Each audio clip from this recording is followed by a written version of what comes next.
Hello बच्चों, कल की क्लास में हम लोगों ने हाइट एंड डिस्टेंस टॉपिक को स्टार्ट करा था, इंट्रोडक्शन दिया था और आपको बहुत सारी चीजें हमने बताई थी हाइट एंड डिस्टेंस में कि कैसे क्या क्या किस किस चीज का यूज होता है बहुत ज्यादा। ठीक है बच्चों, आज एक बार हम फिर से क्विक रिवीजन कराते हैं आपको पूरे टॉपिक का, सारे क्वेश्चंस आपको रिकॉल करा देते हैं एंड देन आपको आगे का स्टार्ट कराते हैं। ठीक है बच्चों, तो चैप्टर है हमारा हाइट्स एंड डिस्टेंसेस, राइट। इस चैप्टर में मैंने आपको बताया था बच्चों दो चीजों का मेन यूज होता है, एक एंगल ऑफ एलिवेशन और angle of depression. Angle of elevation में ये होता है कि अगर ये एक टावर है या कुछ भी एक ऐसी बिल्डिंग है और यहां से अगर आप उसे ऑब्जर्व कर रहे हैं ऊपर की तरफ, ठीक है, मतलब आपकी जो आईज हैं वो इस जगह पर हैं और आप इसको ऑब्जर्व कर रहे हैं, तो यहां पर जो एंगल फॉर्म होता है this is called angle of elevation, right students, जिसमें ये चीज हो जाती है height of tower and this is the distance. ठीक है बच्चों, तो इसीलिए चैप्टर का नाम क्या है, हाइट्स एंड डिस्टेंसेस। और मैंने आपको ये बताया था कि जैसे कि हमारी ट्रिग्नोमेट्री में हमारे पास 6 ट्रिग्नोमेट्रिक रेशियोज होते हैं, बस जो मैंने आपको बताया था कि 6 में जो हमारे सबसे मेन होते हैं सूरज चांद तारे, दैट इज साइन, कॉस और टैन, राइट स्टूडेंट्स। तो साइन कॉस टैन में से सबसे ज्यादा यूज जो होता है वो यहां पर टैन का होता है, क्योंकि आपको हमेशा h/d करना होता है, p/b करना होता है, perpendicular upon base. In very small number of questions जहां पर हम ये स्लैंटाइड यूज करते हैं, मतलब हाइपोटेनस यूज करते हैं, वहां पर हम यूज करते हैं किसका, साइन और कॉस का। अदरवाइज 90% क्वेश्चंस जो हैं वो टैन से ही होते हैं, इसलिए चैप्टर का नाम क्या है, हाइट्स एंड डिस्टेंसेस। बच्चों एंगल ऑफ डिप्रेशन में क्या होता है कि अगर सपोज करिए एक बिल्डिंग है और इस बिल्डिंग में आप यहां पर हैं इस फ्लोर पे और यहां से आप अगर ऑब्जर्व कर रहे हैं किसी को ग्राउंड लेवल पे, ठीक है, यहां ग्राउंड लेवल पे कोई चीज है, उसको जब आप ऑब्जर्व कर रहे हैं तो बच्चों यहां पर जो एक एंगल फॉर्म होता है इसको हम बोलते हैं एंगल ऑफ डिप्रेशन। और क्योंकि मैथमेटिकल कॉन्सेप्ट से ये अगर पैरेलल लाइंस होंगी तो यही हो जाता है एंगल ऑफ डिप्रेशन। तो कहने का मतलब ये है कि वर्किंग सेम रहेगी, यहां पर भी ये हाइट ऑफ द बिल्डिंग ले ली जाएगी and this is the distance of the object from the foot of the building, मतलब distance of the object from the foot of the building. ये जो चीज है इसको हम क्या बोलते हैं, foot of the building, tower, anything, ठीक है, हिल्स, क्लिफ, कुछ भी हो सकता है। तो यहां पर भी बच्चों मोस्टली क्वेश्चंस में आप 10 का ही यूज करते हो और h/d करते हो, ठीक है। इन दोनों जगह पे मैंने अभी एंगल नहीं लिया है, दोनों जगह 10 के साथ कोई एंगल नहीं लिया है, ना थीटा ना कोई वेरिएबल प्रॉपर 20, 30, 60। तो मैं इसमें बताना चाहूंगा कि यहां पर trigonometric ratios of standard angles का एक और कॉन्सेप्ट यूज होता है, जिसमें आपने स्टैंडर्ड एंगल्स के बारे में पढ़ा था, 0 डिग्री, 30 डिग्री, 45 डिग्री, 60 डिग्री, आपने पढ़ा था 0 डिग्री भी और 90 डिग्री भी, बट मेजरली यूज इन्हीं का होगा यहाँ पर 30, 45 एंड 60 का। तो बच्चों 1030 हो सकता है, 1060 हो सकता है, 1045 हो सकता है, कुछ भी हो सकता है यहाँ पर जो आपको यूज करना पड़ सकता है। तो ये सारी बेसिक नॉलेज आपको इस चैप्टर को पढ़ने से पहले आनी चाहिए, this is very much required. ठीक है बच्चों, यहां पर एक चीज आप ये देखिए कि हर बार कुछ ना कुछ एक हाइट जरूर होगी, चाहे वो बिल्डिंग हो, चाहे कोई टावर हो, चाहे वो कोई माउंटेन हो, कुछ भी हो, और उसकी एक प्रॉपर डिस्टेंस होगी। ठीक है बच्चों, तो इसी के साथ हम क्वेश्चन स्टार्ट करते हैं।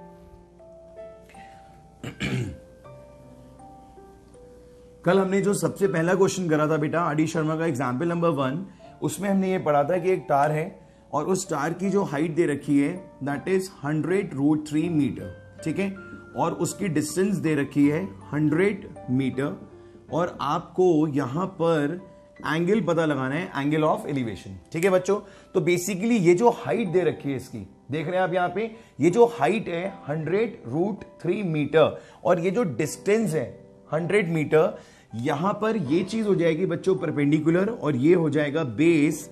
तो आप यहां पे क्या यूज करेंगे, tan theta is equals to p/b, 100√3 upon 100 cancel होके आ गया √3।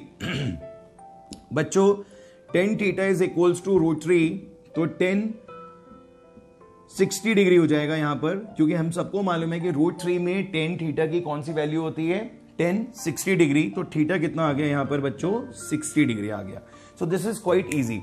एक बात मैंने कल और बताई थी कि इसके क्वेश्चन का जो सिस्टम होता है वो किस तरीके से होता है। लाइक आपको ये 4 मार्क्स का क्वेश्चन मिलता है, 4 में इसकी जो ब्रेक होते हैं इसके marks, 1 mark is for diagram, ठीक है, इसका जो भी डायग्राम होगा वो आपको जरूर शो करना पड़ेगा, विच इज ऑफ 1 मार्क।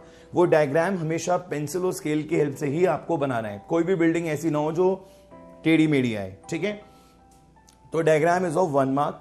इसके बाद एक इंट्रोडक्शन देंगे आप, ठीक है, इंट्रो देंगे जिसमें आप ये लिखेंगे कि भाई ट्राइंगल ABC है, जिसमें आपने लेट कर लिया कि ACB होगा थीटा, राइट, एंड AB होगा 100√3 मीटर और BC होगा 100 मीटर। जस्ट इंट्रोडक्शन, आपको सारी चीजें जो लिखी गई हैं वो यहां पर एक लाइन में लिखनी पड़ेंगी, ठीक है बच्चों। After that 1 mark is of solution, जो आप इसको सॉल्व कर रहे हो, this portion is of 1 mark, ठीक है। तो सोल्यूशन आ जाएगा इसमें 1 मार्क का, और लास्ट में 1 मार्क जो है वो 0.5 आपके इस तरीके से बटेंगे कि एक तो इसका एग्जैक्ट आंसर आना चाहिए और दूसरा इसकी यूनिट होनी चाहिए, ठीक है बच्चों। तो इस तरीके से आपको इस 4 मार्क को जस्टिफाई करना होगा। It's a very big question and very important question. I hope ये बात समझ में आ गई होगी आप लोगों को। बढ़ते हैं नेक्स्ट क्वेश्चन की तरफ।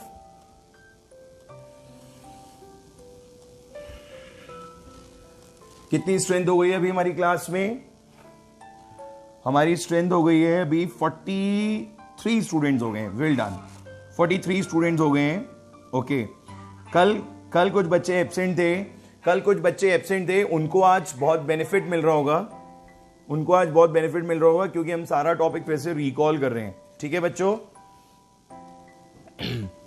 नेक्स्ट क्वेश्चन में आपको हाइट फाइंड आउट करनी है। आपने क्वेश्चन रीड करा, the angle of elevation of the top of the tower from a point on the ground which is 30 metre away. अब देखिए इस बार टावर, बेटा क्वेश्चन को यहां पे बहुत स्लोली पढ़ना पड़ेगा, ठीक है, और जो भी कहा जा रहा है उसको आप प्रॉपरली ड्रॉ करोगे। तो यहां पे हाइट हो गई h और ये डिस्टेंस कितनी हो गई 30 मीटर्स की। ये एंगल कितना हो गया बच्चों 30 डिग्री, राइट। और आपसे कहा जा रहा है find the height of the tower, ठीक है। आपने फिर से वही नेमिंग कर दी, ABC, इंट्रोडक्शन दे दिया, प्रॉपर डायग्राम बना दिया, और ये देखा कि यहाँ पे tan यूज होगा क्योंकि ये h है और ये 30 है। सो बच्चों tan 30 डिग्री कितना आ जाएगा h/30। आपने वैल्यू पुट कर दी 1/√3, h/30, 30/√3, यहां पे भी ये √3 हो जाएगा, तो ये हो जाएगा 30√3/3, कैंसिल हो गया, आ गया 10√3। बच्चों 10√3 में आप आंसर दे सकते हो, एक्सेप्टेबल है, बट आपको आंसर पॉइंट्स में भी देना आना चाहिए। Depends upon teacher to teacher, book to book, right. तो आंसर आप इसका देंगे 1.732, so it will be 17.32 metres answer. Is there any doubt? So simple. अब अगर किसी क्वेश्चन में हमने क्वेश्चन रीड करा और क्वेश्चन में हमें ऐसा लगा, जैसे काइट वाला क्वेश्चन है, एक काइट वाला क्वेश्चन है नेक्स्ट बच्चों। काइट का आपको मालूम है कि यहां से आप इसको, जब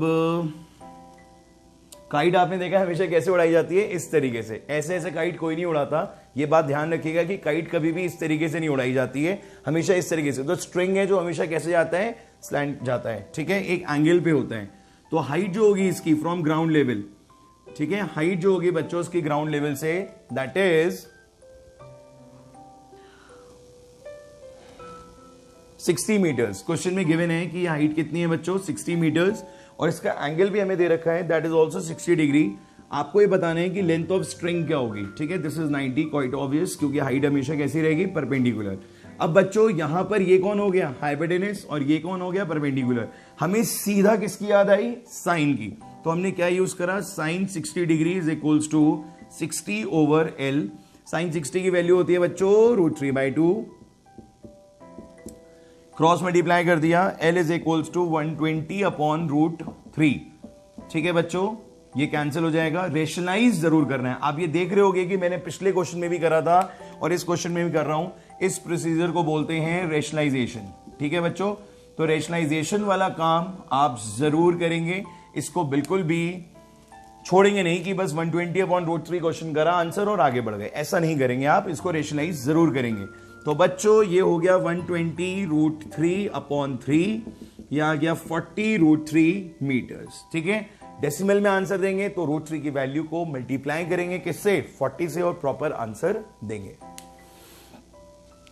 ऐसे अगर कोई क्वेश्चन आ जाए, इसी में बता दूं मैं कि आपको स्लैंट हाइट दे दें, लेंथ ऑफ स्ट्रिंग दे दें, ठीक है, हाइपोटेनस दे दें, और ये परपेंडिकुलर गायब कर दें, you again have to apply the same concept, ठीक है। इसी में एक और चीज देख लीजिए, एक क्वेश्चन ऐसा भी आता है जिसमें एक सर्कस आर्टिस्ट होता है और वो रोप के ऊपर ऐसे ट्रैवल करता है, ऊपर की तरफ जाता है, वो एक डंडा लेके जिसे गिरे भी ना, बैलेंस बनाते हुए इस रोप के ऊपर वो ऊपर चढ़ते हुए जाता है। तो उस केस में भी आपको यही यूज करना है, ठीक है, साइन का ही कॉन्सेप्ट अप्लाई करेंगे।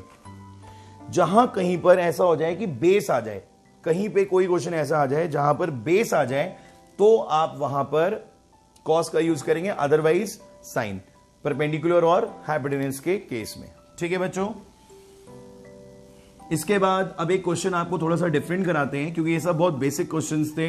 इन क्वेश्चन से हमने ये सीखा कि किस तरीके से हमें एक ट्राइंगल में अगर एक एंगल और एक साइड दे रखी हो तो हम दूसरी साइड भी फाइंड आउट कर सकते हैं, विच इज द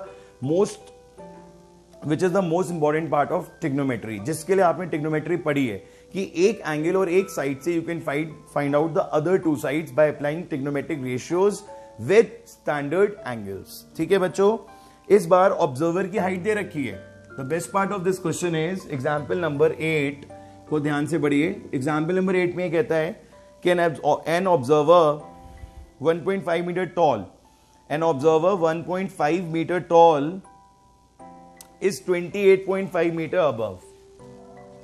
ये 1.5 मीटर टॉल ऑब्जर्वर है and this is 28.5 metre away. बेटा देखो किसी का माइक ऑन हो गया है, इसको ऑफ कर दीजिए please. Abhishek Gangwar, mic off कर दीजिए। अभिषेक गंगवार, देखिए बच्चों आगे, यहां पर आपने जब इस हाइट से इसको ऑब्जर्व करा तो ये पॉइंट आ गया।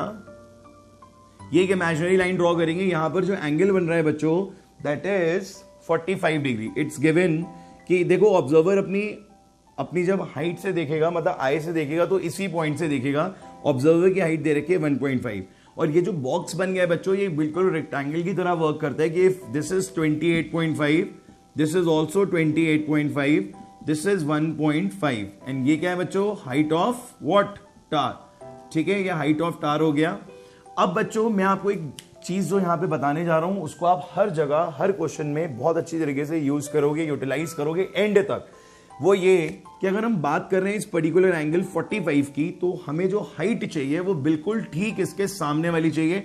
हमें इस पूरी हाइट से कोई मतलब नहीं है फॉर 45 और इससे भी मतलब नहीं है। We just need this portion. अगर मैं इसका नाम रखता हूं A B C, so we need A B, right students. A B के लिए हमने लॉजिक यूज करा विच इज वेरी इजी कि कैपिटल H माइनस 1.5। ठीक है बच्चों, ये हमने यहां पर वैल्यू पुट कर दी। अब हमें क्या यूज करना है, डायरेक्टली 1045, और वो भी कहां यूज करना है, ट्राइंगल का नाम जरूर मेंशन करिएगा, A B C D E, so in triangle A B E. ठीक है बच्चों, 1045 में हाइट हो जाएगी h माइनस 1.5 और बेस हो जाएगा 28.5। 1045 की वैल्यू 1 होती है, ये हमें याद होनी चाहिए। एटलीस्ट 1030, 1045 और 1060 को बहुत अच्छी तरीके से लर्न कर लीजिए। ठीक है, तो यहां पर आ गया h माइनस 1.5 ओवर 28.5 क्रॉस कर दिया, ये इधर ऐड हो जाएगा। 30 इज इक्वल्स टू h, तो h कितना आ गया बेटा, 30 मीटर्स। ठीक है, यूनिट का जरूर ध्यान रखिएगा, नहीं तो 0.5 गए। ठीक है, तो इस तरीके से आपने हाइट ऑफ द टार को फाइंड आउट कर लिया इजिली। इसके बाद बच्चों एक और क्वेश्चन करेंगे, that is also very important. 2 marks पे आते हैं ऐसे क्वेश्चंस, अगर कभी आएंगे तो 2 मार्क्स में आ जाएंगे। वैसे तो इसमें अच्छे बड़े बड़े क्वेश्चंस होते हैं, अभी हम आगे डिस्कस करेंगे। कहता है कि इलेक्ट्रीशियन है। आई होप आप सबका रिवीजन हो रहा होगा बहुत अच्छी तरीके से। कल भी आपने यही क्वेश्चंस करे थे, आज फिर से हम आपको ये क्वेश्चंस करा रहे हैं कि जिससे आपका बेस बहुत स्ट्रांग हो जाए और आपको आगे के क्वेश्चंस थोड़े से इजी और कंफर्टेबल लगे। ठीक है बच्चों, क्वेश्चन में कहता है electrician has to repair an electric fault. एक तार है, सॉरी एक इलेक्ट्रिक पोल है और इसकी जो हाइट दे रखी है 4 मीटर। ठीक है, और यहां पर एक बीच में तो नहीं, थोड़ा सा अपर पोर्शन में एक फॉल्ट आ गया है विच इज 1.3 मीटर बिलो। आपको 1.3 मीटर नीचे आना है और जो इसको रिपेयर करने जा रहा है ऑब्वियसली लेडर की हेल्प लेगा। आपको लेडर की लेंथ बतानी है कि क्या होगी, L, राइट। अब बच्चों फिर से एक एंगल भी गिवन होगा, angle is 60 degree. It is inclined at 60 degree. आपको लेडर की लेंथ बतानी है and you need this height, क्योंकि इस 1.3 और इस 4 से हमें कोई मतलब नहीं है, वी नीड दिस हाइट। तो इसके लिए आप क्या करोगे, 4 माइनस 1.3, 2.7 मीटर। अब next is what we have to use, sine 10 cos. अगर यहां पे परपेंडिकुलर हमें गिवन है, हमें हाइपोटेनस गिवन है, so we definitely use sine 60 degree is equals to P over H, which is 2.7 over L, and sin 60 is √3/2। Cross multiply करेंगे, rationalise करेंगे, तब इसका आंसर आएगा। ठीक है बच्चों, समझ में आ गया क्वेश्चन भी? किसी को कोई डाउट?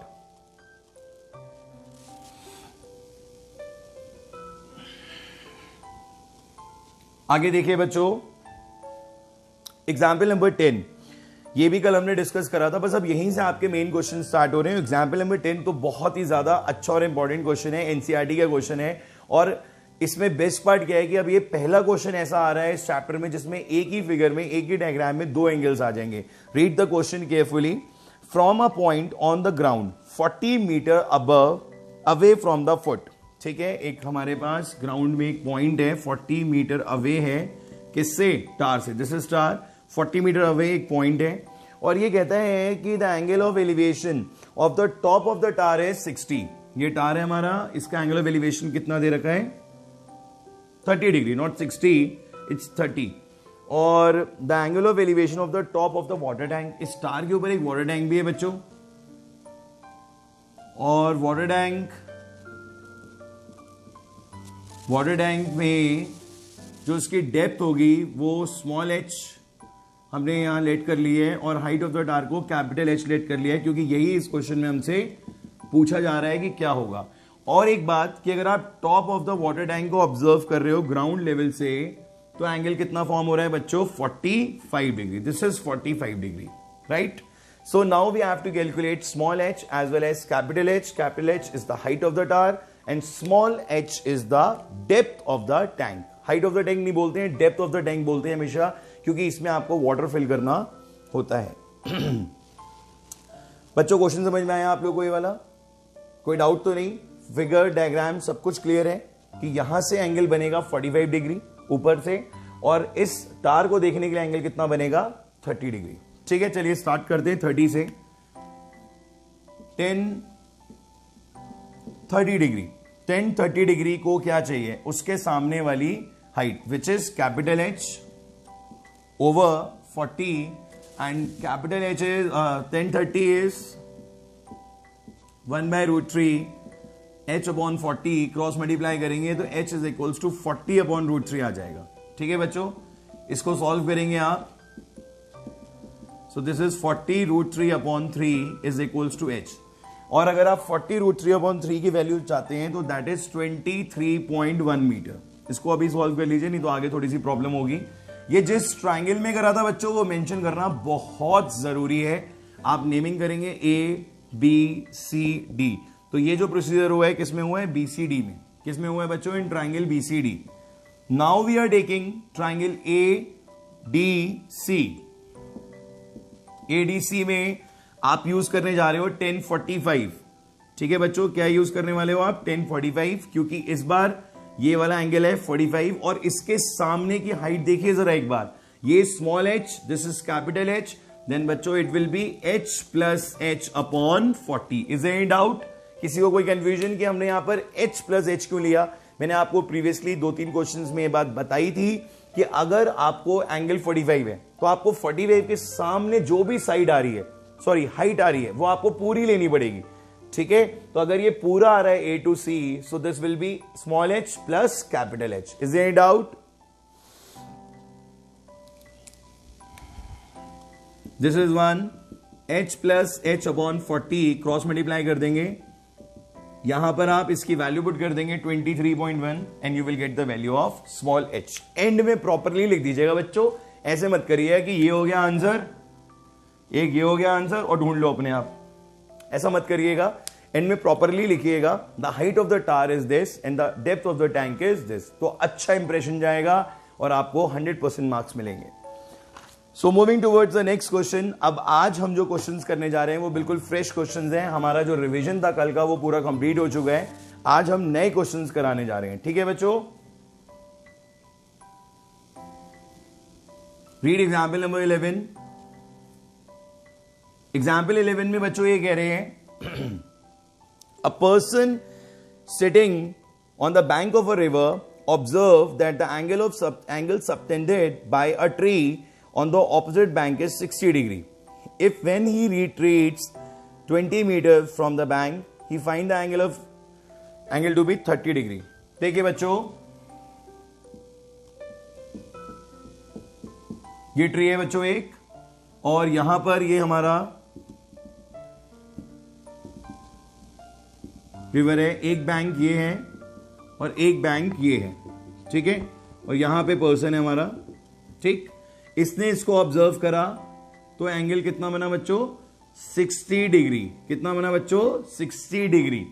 फिर से वही क्वेश्चन है, इसमें दो एंगल्स होंगे और अब सारे क्वेश्चंस में दो एंगल्स होंगे, एक एंगल वाला कोई क्वेश्चन नहीं होगा, ठीक है बच्चों। तो ये एंगल कितना बना? 60 डिग्री। समझ लीजिए कि इसने ट्री को देखा बैंक ऑफ द रिवर से, एंगल कितना बना? 60 डिग्री। उसके बाद ये कहता है when he retreats 20 metre from the bank. अब देखो पानी में तो जाना नहीं है उसे, पानी में क्यों जाएगा भाई, रिवर में कूदना थोड़ी ना है उसको। ये रिट्रीट्स मतलब हटेगा जब बैंक से, तो एक बार फिर से देखता है ट्री को, ठीक है, कुछ होगा इसके काम का ट्री पे, इसको फिर से देखना पड़ता है एक बार, और ये एंगल कितना बन जाता है बच्चों? 30 डिग्री, ठीक है। तो ये इन्होंने बोला कि भाई ये एंगल अगर बैंक से देख रहा है तो 60 बन रहा है, और जब इधर आ गया तो 30 बन रहा है। और यहीं से हमने एक लॉजिक लगा लिया कि वो लॉजिक ये रहेगा बच्चों कि आप हमेशा बाद वाला एंगल जो है वो छोटा रखेंगे। कभी भी अगर आपको दो एंगल्स मिल जाएं क्वेश्चन में और वो एक ही लाइन में हो तो आप बिल्कुल भी कंफ्यूज नहीं होंगे। यू ऑलवेज टेक 60 डिग्री मतलब इधर, और उसके पीछे 30 डिग्री, मतलब जितना दूर जाते होगे एंगल जो है वो छोटा होता चला जाएगा। तो कभी भी आप इन दो एंगल्स में कंफ्यूज नहीं होंगे कि ये 30 लेना है या ये 60 लेना है। 100%, नॉट इवन 99.9%, 100% ये हमेशा 60 होगा और ये बाद वाला उससे छोटा होगा, चाहे 30 हो चाहे 45 हो। ये बात समझ में आ गई। क्वेश्चन में फिर से आपसे दो चीजें पूछी हैं, height of the tree and the breadth of the river. River की ब्रेथ बतानी है, इसको आप एक्स लेट करिए, और हाइट ऑफ द ट्री को आप एच लेट करिए। बोलिए बच्चों, ये बात समझ में आ गई आपको? क्वेश्चन समझ में आ रहा है ये वाला?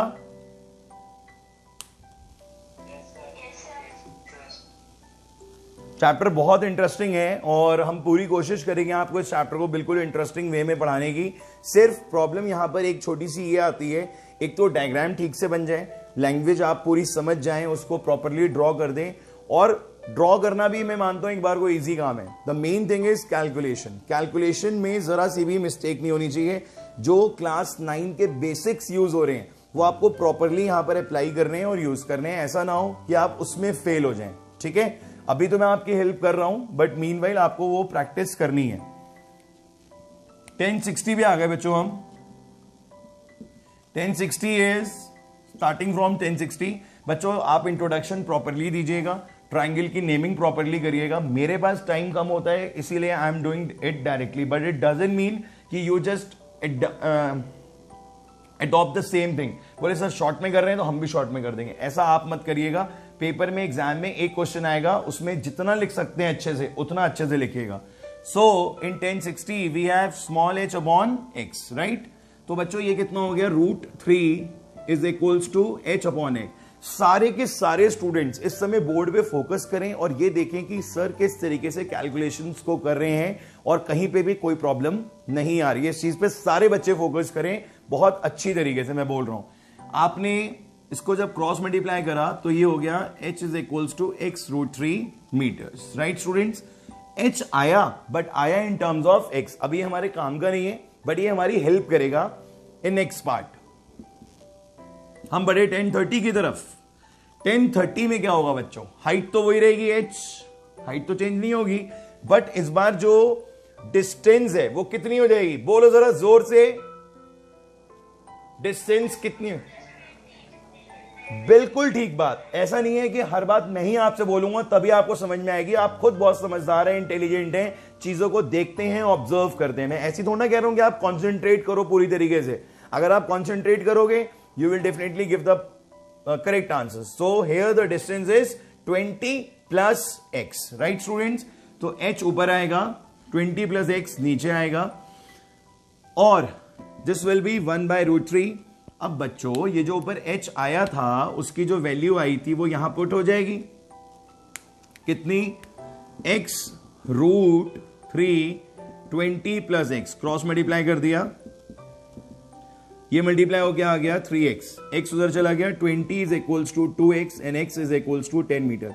बच्चों हमने x क्या लेट करा था, ब्रेथ ऑफ द रिवर, तो हमारे पास जो रिवर की ब्रेथ आ जाएगी दैट विल बी 10 मीटर। और हाइट ऑफ द ट्री कितनी हो जाएगी, height of the tree is 10√3, sorry x√3, so x√3 कितना हो जाएगा 10√3 विच इज 17.32 मीटर्स। तो ये दोनों क्या हो गए बच्चों, आंसर्स हो गए। तो इस तरीके से आप इन क्वेश्चंस को डील करोगे। समझ में आया बच्चों आपको ये क्वेश्चन, किसी को कोई डाउट, किसी को कोई डाउट, वेरी गुड। चलिए मूविंग टूवर्ड्स नेक्स्ट क्वेश्चन।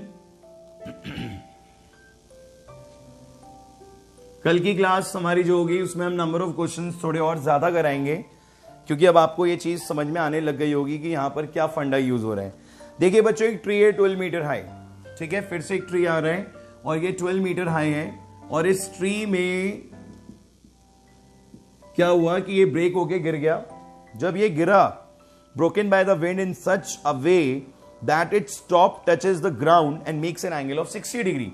यहां से कहीं से टूटा और टूट के ऐसे गिर गया ट्री। इमेजिन कर लीजिए ट्री, कई बार आपने गिरे हुए देखे होंगे रोड पे, जब आंधी आती है तो ये इस तरीके से लटक जाते हैं, यहां पर पूरी तरीके से नहीं ब्रेक हुआ, इस तरीके से लटक गया, मतलब ये यहां से गायब हो गया और ये यहां पर आ गया। ठीक है बच्चों, लॉजिक बिल्कुल क्लियर होना चाहिए।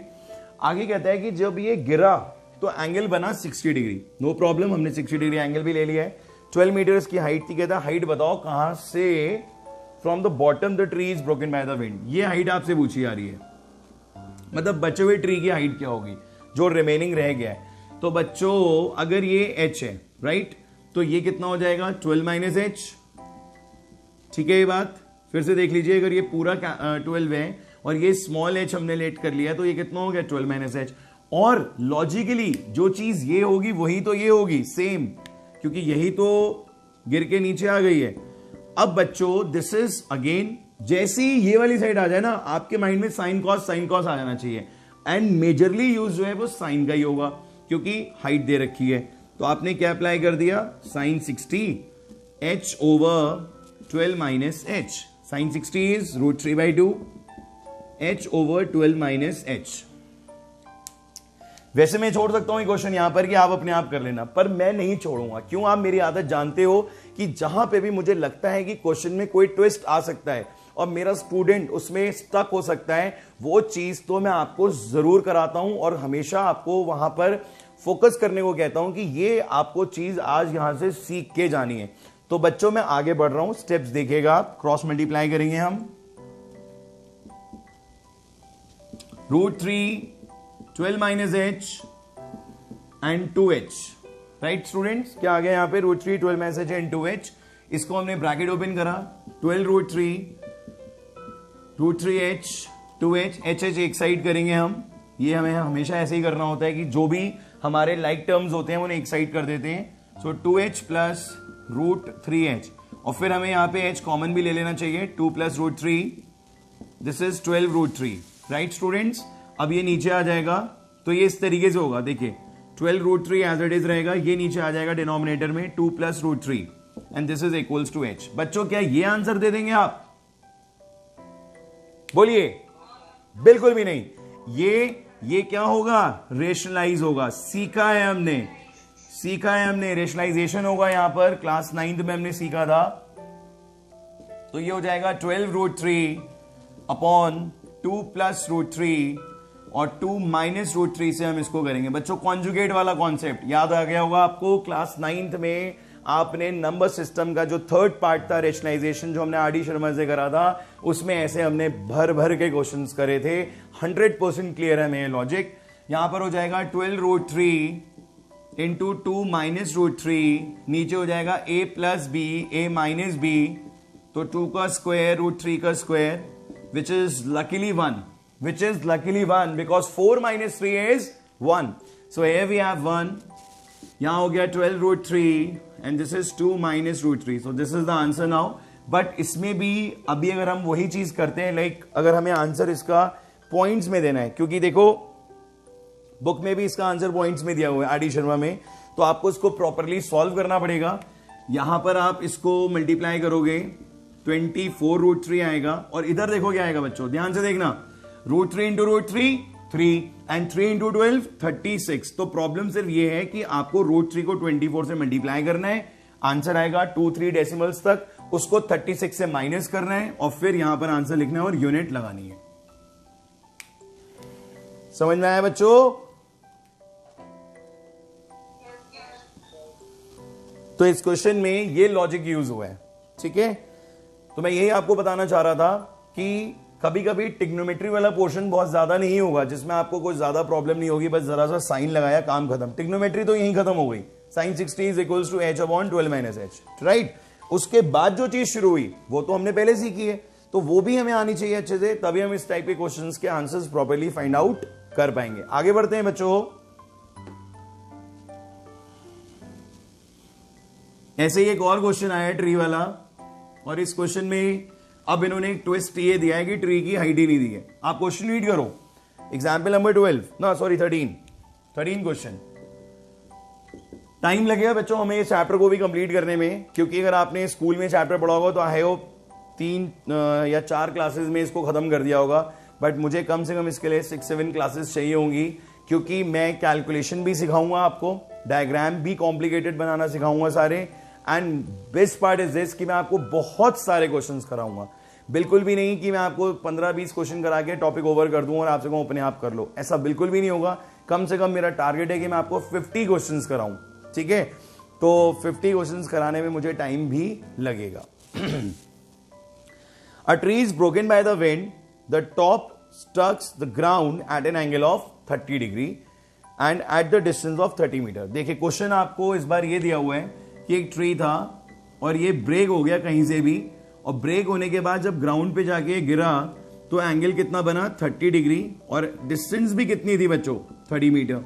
आपसे पूछा हाइट ऑफ द ट्री, आपने दिमाग लगाया कि इस बार टोटल हाइट h मत लो, क्यों? क्योंकि दोनों ही गिवन नहीं है, या तो एक गिवन होती।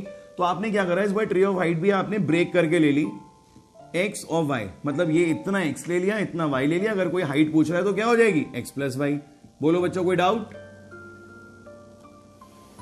पर आपने ऐसा नहीं करा कि ये पूरा h ले लिया, एक x ले लिया और h - x करा, ऐसा मत करना, क्योंकि h - x अगर आप लिखोगे तो दोनों वेरिएबल नहीं हो गए, तो फायदा क्या होगा? देयर इज नो बेनिफिट, ठीक है बच्चों। तो it's better what we do in such questions कि एक x पार्ट ले लो, एक y ले लो। अगर आपसे कोई हाइट पूछ रहा है तो क्या आंसर दोगे आप? x + y।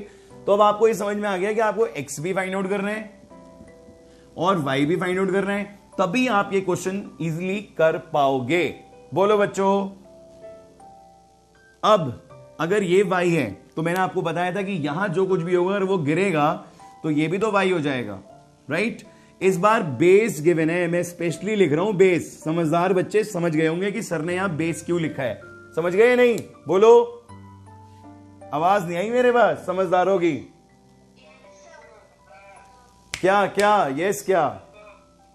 क्यों लिखा मैंने यहां base? Cos. Very good very good very good. But x के लिए क्या यूज होगा? परपेंडिकुलर, मतलब साइन। तो एक बार लगाएंगे साइन 30 x अपॉन, एक बार लगाएंगे tan। साइन का तो यूज ही नहीं करेंगे हम, क्योंकि एक बार परपेंडिकुलर और बेस है। एक बार लगाएंगे आप tan 30, साइन का यूज नहीं होगा इस बार अभी, क्योंकि परपेंडिकुलर और बेस से आपको tan से आपको परपेंडिकुलर मिल जाएगा। x upon 30